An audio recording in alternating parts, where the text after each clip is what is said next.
स्वागत है आपका नरेट बाय सुनील के 17th एपिसोड में। और स्टार्ट करते हैं एक ज़बरदस्त हॉरर स्टोरी से। जैसा कि आपने थंबनेल में देखा है कि कहीं आपने ये गाड़ी तो नहीं ले ली, तो गाड़ी वाली जो है वो हॉरर स्टोरी है। तो जल्दी से शुरू करते हैं, फिर पूछते हैं दोबारा से कि कहीं आपके पास तो नहीं है ये गाड़ी। तो लिखते हैं कि भाई साहब ये कहते हैं कि इन्होंने एक सेकेंड हैंड गाड़ी ली, और गाड़ी का नाम वगैरह उन्होंने मेंशन किया है, लेकिन मुझे कहा है कि भाई कोई मतलब मॉडल वगैरह या उसका नाम मत मेंशन करना। इस रीज़न है कि जिनके पास ये गाड़ी होगी, अगर उन्होंने लेट्स से जिन जिनके पास भी उस मॉडल की गाड़ी होगी, तो कई बार माइंडसेट साइकोलॉजी हो जो होती है वैसी बन जाती है। सो इसलिए वो कहते हैं कि उन्होंने एक सेकेंड हैंड गाड़ी ली। और अब कई मुझसे कहेंगे कि भाई फिर कैसे पूछ रहा है कि अगर क्या आपके पास भी ये गाड़ी ऐसी है, हमें पता ही नहीं है। तो स्टोरी जब आगे के चलेगी और अगर आपको ऐसा कुछ गाड़ी में अपने महसूस होता है, तो फिर ये गाड़ी आपके पास ही है। तो शुरू करते हैं। पर भाई कहते हैं कि जो गाड़ी इन्होंने ली, तो पहले तो जो आमतौर पे एक धारणा होती है कि गाड़ी जब लेने जाते हैं सेकेंड हैंड, तो गाड़ी पसंद नहीं आती। ठीक है, कोई बात नहीं, और देख लेते हैं, और उधर देखते हैं। यहाँ पर क्या हुआ कि कहते हैं भाई मुझे ओनर पसंद नहीं आया गाड़ी का। मतलब गाड़ी तो कहते बड़ी अच्छी थी, बड़ी ठीक थी, लेकिन ओनर जो था ना, बड़ा क्रीपी सा था। मतलब बड़ा मनहूस से टाइप का था, ना इतनी कोई बात ना कोई बात, वैसे ही बड़ा जैसे कहते हैं ना खड़ूस टाइप का था। और फिर मैंने सोचा यार मैंने कौन सा रिश्तेदारी करनी है इसके साथ, मैंने गाड़ी लेनी है, मुझे गाड़ी से मतलब है। और मैंने गाड़ी ली क्योंकि जो मेरी जॉब थी अब वो आउट स्टेशन लगी थी, तो तकरीबन वन वे जो था 100 किलोमीटर का था, और मुझे अच्छी गाड़ी चाहिए थी, और ये काफ़ी वाजिब दामों पे मुझे मिल गई। तो कहते हैं कि गाड़ी पे इन्होंने चलना शुरू कर दिया, लेकिन कहते हैं कि गाड़ी जब ये ड्राइव करते थे ना, तो थोड़ा थोड़ा सा ना इनको बड़ा भारीपन सा महसूस होता था गाड़ी में, और अनइजीनेस महसूस होती थी। अब ऐसा भी नहीं है कि कोई एसी वगैरह की प्रॉब्लम हो। कई बार कहते हैं कि मैं शीशे खोल के मैं चलाता था, लेकिन फिर भी मुझे बड़ी ना अनइजीनेस सी फील होती थी गाड़ी में।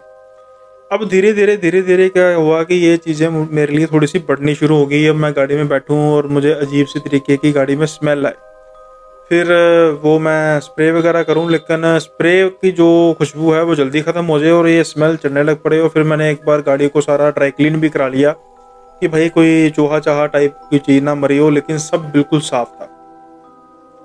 अब ये कहते हैं कि इनकी आदत थी कि ये 100 किलोमीटर का सफ़र था, तो ये अमूमन हफ्ते में एक दो बार एक रास्ते में इनका कोई फेवरेट पेट्रोल पंप आता था, तो वहाँ पर वो रोक कर कभी फ्यूलिंग वगैरह कराते थे। और वहाँ के जो मालिक वगैरह हैं उनसे इनकी अच्छी बोलचाल थी, और कुछ कैफ़े वगैरह भी था, तो कॉफ़ी वगैरह पी ली, चाय पी ली, और थोड़ी बहुत ही गपशप लगाई।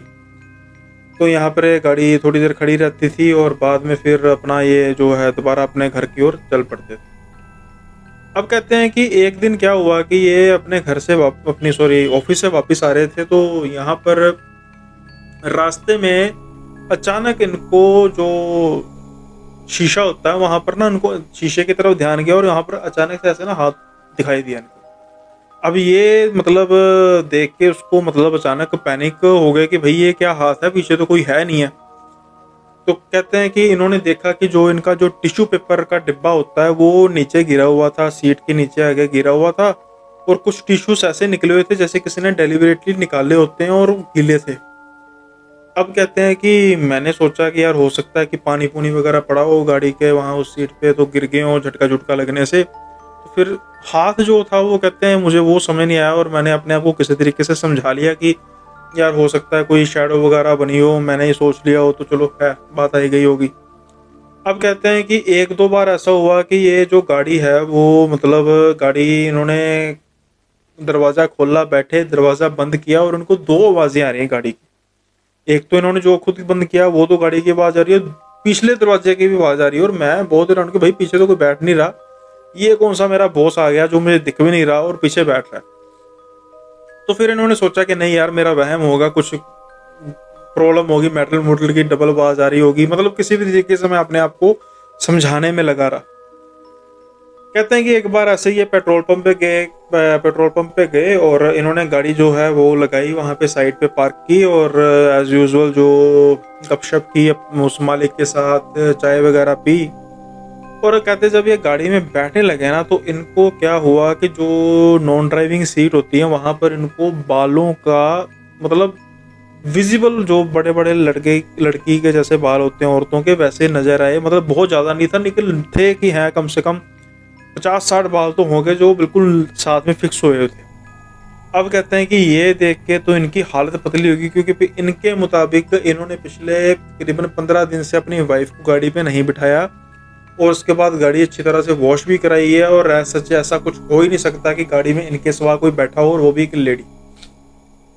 ये कहते हैं कि इनका पैनिक अलर्ट हो गया, इन्होंने फटाफट गाड़ी वहाँ पे लॉक की, और मालिक को कहा कि यार मैं गाड़ी ना छोड़ के जा रहा हूँ, कुछ मुझे गाड़ी में ना प्रॉब्लम लग रही है, ऐसा कुछ कह दिया। और कहते मैं उस चीज़ को ना बर्दाश्त नहीं कर पा रहा था।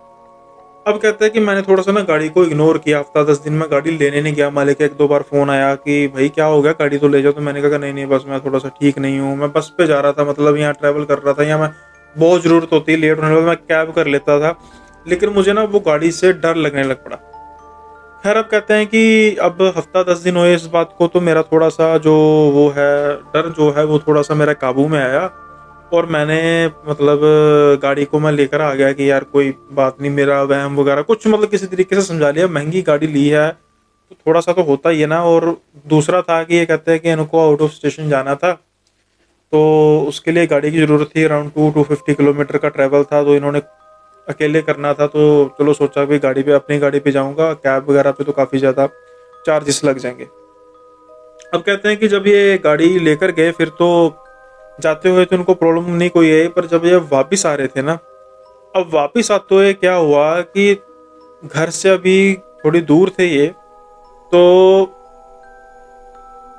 इनको जो ड्राइविंग सीट है वहां पे थोड़ा सा दबाव सा नजर आया, जैसे कोई बैठा हुआ पर दिख नहीं रहा। अब समझ रहे हैं ना जो मैं कह रहा हूँ, कि दिख नहीं रहा, थोड़ा सा कर्व नजर आया। अब इन्होंने हाथ लगाया कि क्या चीज है, पर ऐसा लग रहा था कि सीट का कर्व बना हुआ है, जैसे कोई बैठा हुआ है। अब ये सोच ही रहे थे कि गाड़ी से धुआं निकलना शुरू हो गया, और वो धुआं स्मेललेस था, उसकी कोई स्मेल नहीं थी कि जिसको सोच को सूंघ कर ये सोच सकें कि कोई स्पार्किंग वगैरह हो गई है या कुछ शॉर्ट सर्किट हो गया गाड़ी में तारों का। तो इन्होंने क्या किया कि वो शीशे जो थे वो सारे नीचे कर दिए, और उसके बावजूद भी वो जो गाड़ी में धुआं था इनको कम नहीं हो रहा था। अब ये एक सुनसान सी रोड पे जा रहे थे, जहां पर ये इस हालत में अपने आप को नहीं कर रहे थे कि मैं गाड़ी रोकूं, कि अगर तो रोकी कोई चोर चपाटा ना हो जाए मेरे साथ, और चलती रहना इनके लिए मुश्किल हो रही थी गाड़ी। तो गाड़ी इन्होंने स्लो की, तो थोड़ी देर बाद क्या हुआ कि सामने से गाड़ी आ रही थी, जिसकी जो जो लाइट है वो पड़ी, जब रिफ्लेक्शन हुई तो उनका जब नॉन ड्राइविंग सीट की तरफ ध्यान गया, तो वहां पर इनको एक शैडो नजर आई, जैसा वो इनकी तरफ मुंह किया हुआ शैडो, उसके बड़े बड़े से बाल हैं, और जो उसका लुक था शैडो का, मतलब इस तरीके से शैडो बनी थी जैसे वो कपाल होता है, यानी कि कंकाल का मुंह होता है। और ये तो अब जैसे कहते हैं कि भाई इनका इनका हो गया, जैसे कहते हैं बुरा हाल, कि ये क्या मेरे साथ हो गया। और घर जो था वो 5-6 किलोमीटर रह गया था, तो इन्होंने जैसे तैसे हिम्मत करके अपने घर तक गाड़ी पहुंचाई। तब तक धुआं वगैरह कम हो गया, फटाफट गाड़ी से बाहर निकले, और जाके भाई ये तो अपने घर गए, घर जाके सारी बात बताई, और वही इनको फीवर वगैरह हो गया, क्योंकि आमतौर पर बॉडी ये चीज़ों जो है ओरा को नहीं, जिनका ओरा थोड़ा वीक होता है उनको ये हैंडल नहीं कर पाती। तो फीवर वगैरह हो गया, ये बुरा हाल इनका हो गया। और फिर इसके बाद इन्होंने ये गाड़ी जो है आधे दामों में उसको ही दोबारा बेची जिससे ली थी, कि भाई तू रख गाड़ी, मुझे नहीं चाहिए। और वो भी खुश था कि भाई मुझे भी आधे दामों में गाड़ी जो सी मैंने अभी थोड़े महीने पहले इसको दी है, एग्जाम्पल के तौर पे 10 लाख की बेची है, मुझे 5 लाख में दोबारा मिल गई, 5 लाख का तो प्रॉफिट हो गया। अब ना जाने भाई ये गाड़ी का क्या चक्कर था, कि क्या थी वो गाड़ी में भला, ये तो भगवान ही जानता है, या फिर ये ओनर थोड़ा बहुत जानता होगा जिसने कोई कांड किया होगा। खैर पुरानी चीज़ें लेने से पहले हमेशा काफ़ी ध्यान रखना चाहिए, क्योंकि पता नहीं होता कि खास तौर पे जैसे गाड़ियाँ होगी, पुराने घर हो गए, गुड़िया टाइप जैसे चीज़ें होगी, जहाँ पर पता नहीं क्या कुछ हुआ होता है, कुछ अनहोनी हुई होती है, और हमें उस चीज़ का पता नहीं होता, और बाद में वो चीज़ हमारे सर पर भी भारी पड़ जाती है। तो ये थी पहली स्टोरी 17th एपिसोड की। और आगे बढ़ने से पहले जो आपसे रिक्वेस्ट है कि अगर आपको ये वीडियो पसंद आ रही है तो सब्सक्राइब कर दीजिए चैनल को, साथ के साथ ही बेल आइकन को प्रेस करके लाइक के बटन को जरूर प्रेस कर दीजिए। अगर आपको अच्छी लग रही वीडियो, नहीं अच्छी लग रही तो डिसलाइक भी कर सकते हैं, ये मेरे लिए एक एज अ फीडबैक होगा। और साथ के साथ ही शेयर कर दीजिए अपने फ्रेंड्स के साथ, और कमेंट बॉक्स में जरूर मेंशन कीजिए कि आपको कैसी स्टोरी लग रही है। इसके अलावा जो मेरा सेकंड चैनल है, जहाँ पर अगर आप इस वीडियो को देख रहे होंगे नरेट बाय सुनील पॉडकास्ट में, तो वहाँ पर मैंने एक जो वोट है वो क्रिएट किया है, जिसमें अगर 200 से ज़्यादा वोट मिले अप टू 10th अगस्त, तो हम एक सैटरडे नाइट हॉरर लाइव किया करेंगे, और उसमें फिर स्टोरीज को शेयर किया करेंगे। एक्सक्लूसिव स्टोरीज होंगी, मतलब कोई ऐसी स्टोरी नहीं जो मैंने पहले बताई होगी। तो that would be a fun. तो अगर आप चाहते हैं कि ऐसा कुछ इवेंट किया जाए, तो आप वहाँ पे जाके तो वोटिंग को जो है वो यस पे जो है वो प्रेस कर दीजिए, टैप कर दीजिए। इसके अलावा अगर आप जो कहानियाँ हैं अपनी सुनाना चाहते हैं, तो वो मुझे आप मैंने ईमेल आईडी और अपना इंस्टा जो है वो स्क्रीन पर मेंशन किया, तो आप फटाफट जाके वहाँ पर अपनी स्टोरी को, या अगर आप आपके किसी जानकार के साथ कुछ ऐसी चीज़ें हुई हैं वो बता सकते हैं। और अगर आप लिख के नहीं इसको बताना चाहते, अगर आपको एक्सप्रेस करने में कोई दिक्कत आती है, तो आप इसको रिकॉर्ड करके भेज सकते हैं, और ये मेरे लिए भी आसानी होगी उसको अच्छी तरीके से अंडरस्टैंड करना। अब चलते हैं अगली स्टोरी की ओर। ये भाई कहते हैं कि इनकी जो है वो शेफ का इनका अच्छा काम था, और इनकी जो जॉब है सऊदी अरेबिया के एक आलीशान होटल में लग गई। तो ये अब सऊदी अरेबिया मूव हो गए, और उसके बाद फिर इनको जो रूम वगैरह यानी कि अकोमोडेशन वगैरह थी वो सारी होटल की तरफ से थी, क्योंकि काफ़ी बड़ा होटल था। तो ऐसा मतलब शेफ थे, काफ़ी अच्छे शेफ थे, पे स्केल भी काफ़ी अच्छा था। और जो इनको रूम मिला वो जो होटल से थोड़ी सी, जब बेसिकली ये होटल एक डेजर्ट में था, रेगिस्तान में था, और थोड़ी सी दो होटल से कुछ 4-5 किलोमीटर आगे जाके एक छोटी सी कॉलोनी टाइप बनी हुई थी, और वहाँ पर विला था। आमतौर पे फिर इन्होंने नोटिस किया कि इनको जो रूम है रूम नंबर 7 मिला, और आमतौर पे इन्होंने रूम नंबर या फ्लैट नंबर या फिर वो विला नंबर होगा, जो छोटा सा पोर्शन होता है, प्राइवेट स्पेस होती है। आमतौर पे मैं वही कहने लगा था कि इन्होंने नोटिस किया कि जो बाकी विलास थे वहाँ पर जो अकोमोडेशन थी वो थी मतलब शेयर्ड अकोमोडेशन थी, दो दो जाने थे, या कोई बहुत बड़ा होगा और उसे 3-3 जाने थे। लेकिन जो मेरा रूम था वहाँ पर मुझे सिर्फ एक जाने की, यानी कि सिर्फ मैं ही मिला रूम में, मतलब मुझे ही सारा मिला। मैं तो कहते कि भाई ये थोड़ा सा खुश हो गया इस चीज़ को लेके कि भाई ये तो बिल्कुल प्राइवेट स्पेस मिल गई मुझे। अब कहते हैं कि जिस दिन मैं वहाँ पर शिफ्ट हुआ, और वहाँ पर जो बाकी भी थे सारे आस-पास वाले, वो कहते हैं कि आप अकेले ही यहाँ पे आए हो, फैमिली कुछ नहीं है? तो मैंने कहा नहीं, अकेला हूँ। तो फिर कहते हैं कोई और साथ में? तो कहते नहीं, मैं अकेला हूँ। कहते हैं चलो ठीक है। तो बड़े ना उन्होंने अजीब-सा अपना हुआ लुक दी। तो मैंने कहा कि चलो ठीक है, मैं नया हूँ, अब यारी दोस्ती बनाते टाइम तो लगता ही है। खैर अब ये बात आई गई होगी, और कहते हैं कि फिर मैं जब वहाँ पर रात को सोया, और अचानक कुछ 3-3:30 बजे के करीब बड़ी तेज दरवाजा खड़खड़ाया बाहर का। अब कहते हैं अचानक मैं हिल गया, और मैं भागा भागा गया, तो वहाँ पर कोई था नहीं। खैर मुझे लगा कि शायद कोई मेरे साथ शैतानी कर रहा है, तो मुझे गुस्सा तो बहुत आया कि यार ये कोई टाइम थोड़ा शैतानी करने का, लेकिन मैंने उस समय कुछ करने का कुछ फायदा नहीं था, तो मैं चला गया, दोबारा सो गया। और उसके बाद क्या हुआ कि मुझे लगे कि मेरे आसपास कोई घूम रहा है। तो अब कहते हैं कि जैसे तैसे मैंने रात निकाल ली। उसके बाद फिर कहते हैं अब मेरे साथ जो हरकतें हैं वो थोड़ी सी रोजाना होने लग पड़ी। जैसे मेरा कोई कंबल अचानक खींच देता था, या फिर कोई अचानक से भागता था मेरे आसपास, या फिर फुसफुसाने की आवाज़ आती थी। और मुझे ये लगने लगा कि यार यहाँ पर ना कुछ आत्मा शात्मा का चक्कर है। और इन्होंने अपने बॉस वगैरह से बात की कि भाई मुझे मेरा रूम चेंज करा के दो, मैं यहाँ पर नहीं रह सकता, और मैं यहाँ पर रह भी अकेला रहा हूँ, कोई और आ भी नहीं रहा, यहाँ तो कोई मेरे साथ शेयर्ड ऑक्यूपेंसी कर दो। तो यहाँ अगर नहीं कर सकते तो भाई रूम तो चेंज करो। और उनका जो मैनेजर वगैरह है वो भी इनके साथ बस जैसे कहते हैं ना लारी लप्पा लग रहा था कि ठीक है कर दूंगा यार, कर दूंगा, अभी कोई है नहीं, हो कहाँ से लाकर दूँ, करना अब एडजस्ट करना पड़ेगा। तो कहते हैं हरकतें थी जो थोड़ी सी अजीब थी, लेकिन छोटी मोटी थी, तो मुझे मतलब ठीक है, मैं जैसे तैसे करके 5-6 महीने हो गए मुझे, मैं वहाँ पर टाइम निकाल रहा था अपना। कहते हैं अब एक दिन क्या हुआ कि मैं सो रहा था, और अचानक से जो है मेरे मतलब मुझे ना लगा कि किसी ने कंबल मेरा बहुत गुस्से से खींचा है। अब कहते हैं जब मैं अचानक उठा, और मेरे जो सामने था वो टीवी था स्टैंड पे, और एक टेबल था नीचे। अब कहते हैं मैं वहां पर जब देखी तो कुछ सरनुमा चीज पड़ी हुई थी। तो हाँ मैंने वहां पर थोड़ी बहुत रोशनी तो आ रही थी, लेकिन अब जब एकदम बंदा गहरी नींद से उठे तो उसको दिखता नहीं है सही तरीके से। तो कहते हैं मैंने आँखों के मली कि यार क्या चीज़ है ये? जब देखा तो वहाँ पर किसी औरत का सर पड़ा था, जिसकी आँखें बिल्कुल व्हाइट हुई हुई थी और मुँह थोड़ा-सा खुला हुआ था, वहाँ से खून निकल रहा था। बाल उसके बड़े गंदे से टाइप के थे और ये कहते देख के तो मेरा, जिसे कहते हैं ना पंजाबी में, त्राह निकल गया, मतलब बस मेरी सिट्टी-पिट्टी गुल होगी।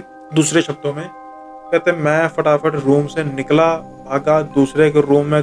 मैंने दरवाज़ा खटखटाया साथ वालों का और मैंने भाई तरले मिन्नतें की कि प्लीज़ मुझे यहाँ पर आने दो। और कह रहे सारे डर गए, क्या हो गया, क्या बात होगी? तो फिर कहते मैंने अंदर आया, पानी-पूनी उन्होंने पिलाया, फिर मैंने तसल्ली से सारी बात बताई उनको। अब वो मुझे पहले बात बताते-बताते लगे कि यार मैं, मतलब इनको ये ना लगे कि मैं पागल-पुगल हूँ, तो लेकिन अब वो मेरी बात बड़े सीरियस होके सुन रहे थे और वो कहते कि भाई देख, अब हम अब, मतलब क्या बताएँ, हम यहाँ पे पुराने रहते हैं और यहाँ की इस कमरे की कहानी ये है कि यहाँ पर जो एम्प्लॉयी रहता था वो अपनी वाइफ़ के साथ रहता था। इनका जो है लड़ाई झगड़ा वो आमतौर पर चलता रहता था और इसके जो हस्बैंड को ये शक रहता था कि इसकी वाइफ़ का कहीं बाहर चक्कर है।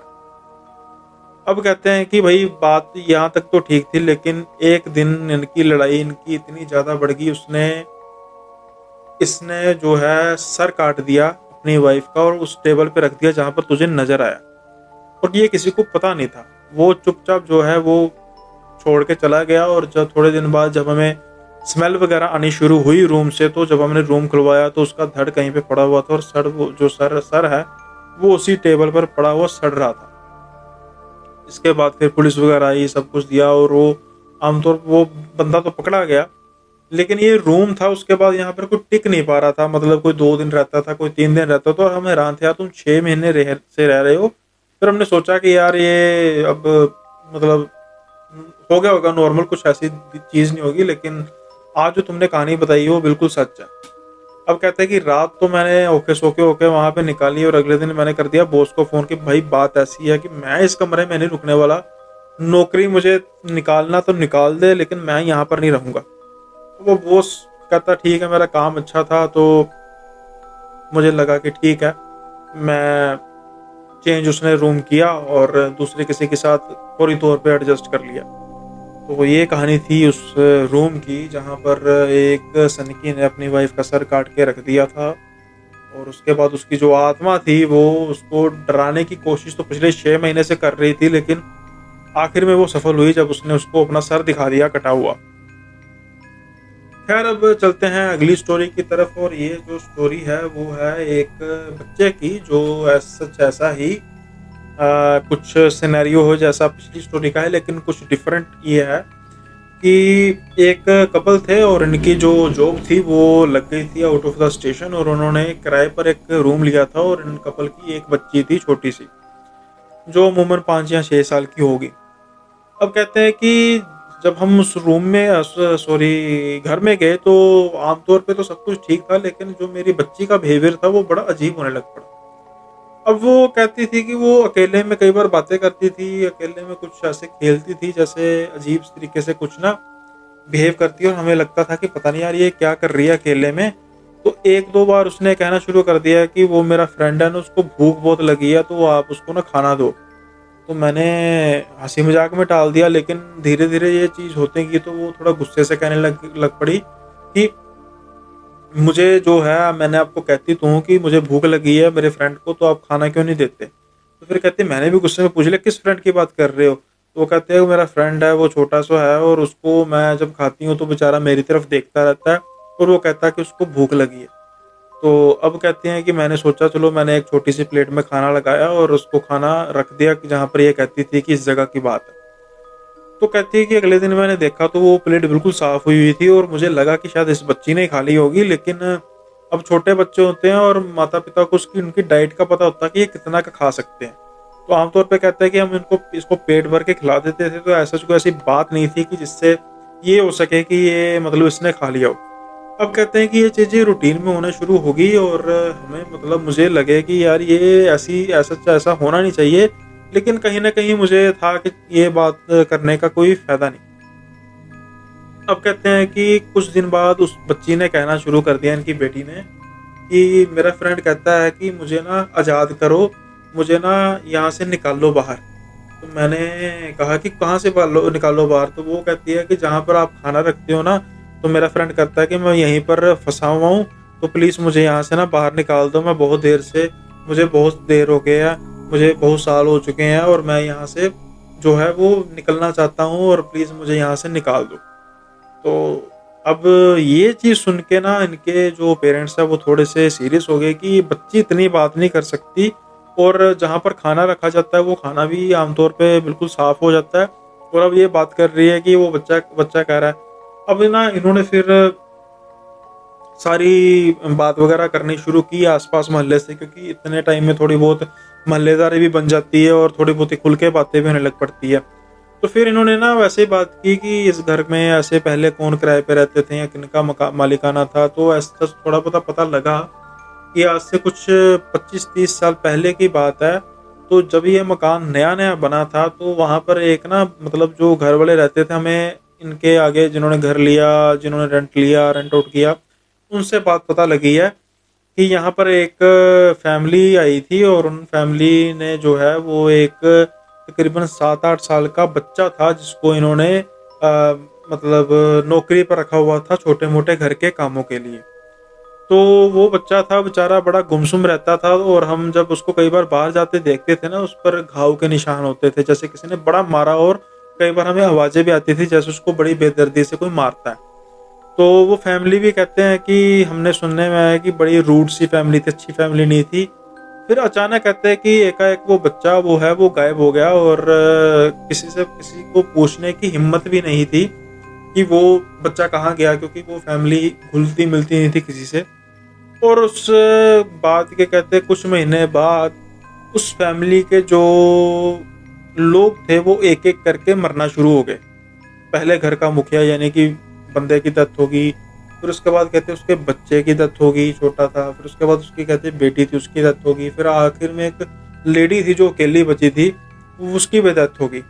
उसके घर वालों ने फिर कराया ये घर जो कब्जे पे लगा दिया, फिर बेच दिया। उसके बाद फिर कहते हैं कि यहाँ पर आमतौर पे भई हम आपको डराना नहीं चाहते, पर यहाँ पर कोई ज़्यादा देर टिकता नहीं है।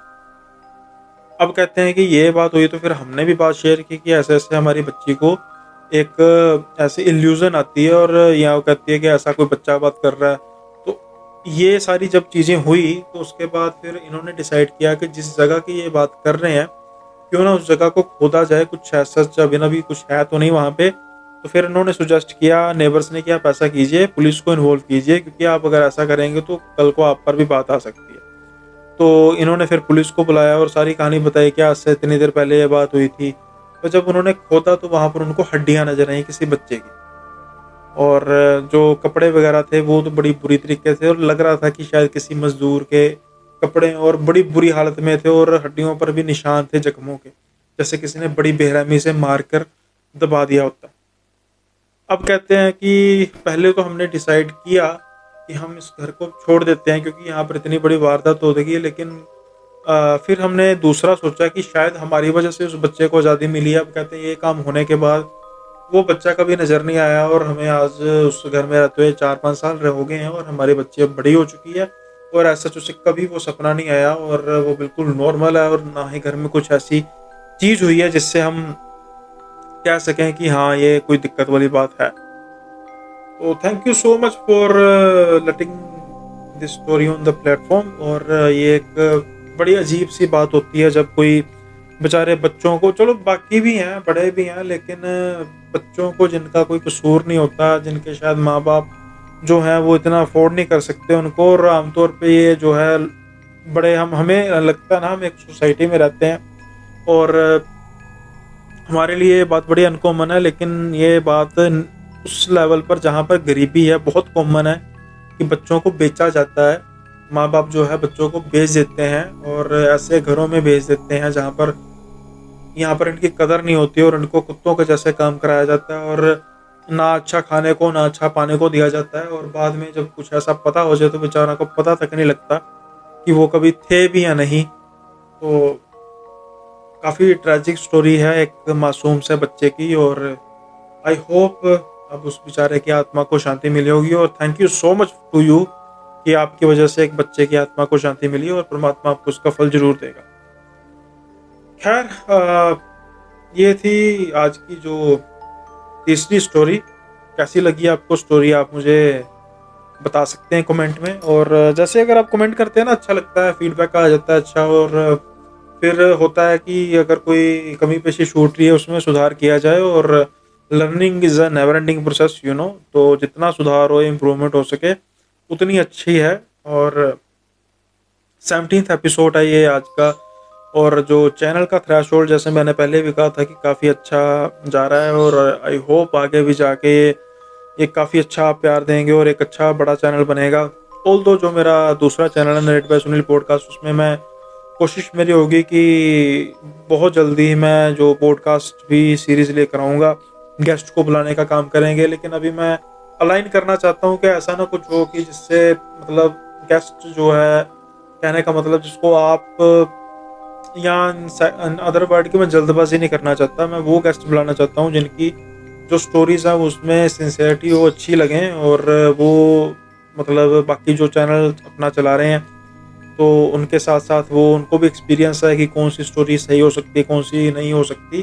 तो इसलिए फिर मैं अभी थोड़ा सा जो टाइम है वो बाय कर रहा हूँ। एक तो मैं खुद जो स्टोरी नरेट करके इम्प्रूव करना चाहता हूँ, और सेकेंडली जब वो होगा वो एक थोड़ा सा अभी पहचान बढ़ेगी। क्योंकि अभी रिसेंटली 5-6 पॉडकास्ट मेरे अभी शूट हो चुके हैं, जो कमिंग मंथ में या इस मंथ में एक दो और आ जाएंगे। उसके बाद एक दो बड़े चैनल भी है जहाँ पर मैं ऑलरेडी शूट करके आ चुका हूँ, वो भी आपको कमिंग मंथ में दिखते हुए नजर आएंगे। तो उसके साथ थोड़ी सी रीच बढ़ेगी। और उसके साथ फिर मैं अच्छे अच्छे गेस्ट को इनवाइट भी करूँगा। और ये सब होगा आपकी सपोर्ट के साथ। और इसलिए जाने से पहले चैनल को सब्सक्राइब कर दीजिए अगर आपने नहीं किया, वीडियो को लाइक कर दीजिए, बेल आइकन को प्रेस कर दीजिए, और साथ के साथ शेयर और कमेंट करना मत भूलिएगा। जल्दी मिलेंगे आपसे अगली वीडियो में, तब तक के लिए बाय बाय, अपना ख्याल रखिए।